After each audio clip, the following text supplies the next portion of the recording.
ჩემი პატარა ძმა ფეხზე ვერ დადის. ძალიან მეწოდება რომ ფეხზე ვერ დადის. დედაჩემ და მამაჩემს არ აქვს საშუალება რომ ექიმთან წავიდნენ. გარეთკინა როიაო? კი. აბა როგორ? ესე? კი. მე ძალიან ბევრს ვეთამაშები რომ არ იტიროს ხოლმე. მასაჟაც უკეთებ ხოლმე. შეხებს რომ უყურებს რომ გარეთ არის თამაში უნდა ისიც მეც მინდა ოეძახეს ხოლმე. მინდა რომ დავეხმარო, მაგრამ ვერ ვეხმარები. საშუალება რო არ არის. ვიდრე სხვა ბავშვები დარბიან და თამაშობენ, 4 წლის ანდრია დახოხავს. ხერებით ეხმარება საკუთარ თავს და სუსტ ფეხებს იატაკზე მიადრევს. ცრემლების გარეშე ამას ვერ შეხედავთ, მეგობრებო.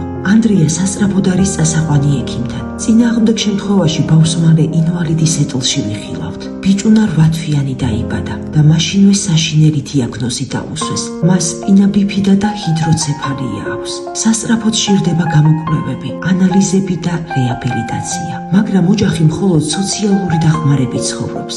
ანდრიას მამა ჯარს აგროვებს, რომ ოჯახი არჩინოს. ის და მისი მეუღლე სამშვილ ზრდიან და დანგრეულ სახლში ცხოვრობენ, რომლის სახურავიც ნებისმიერ წამს შეიძლება ჩამოინგრეს. თუ გავერთიანდებით და ამ კეთილთა კარგ ადამიანებს მხარს დავუჭერთ, ისინი ბოლოს და ბოლოს შეძლებენ ახალი სახლის აშენებას. მეგობრებო, ვინ იცის, იქნებ თქვენი ხელით ეხმარება ღმერთი პატარა ანგელოზ ანდრიას და მის ოჯახს.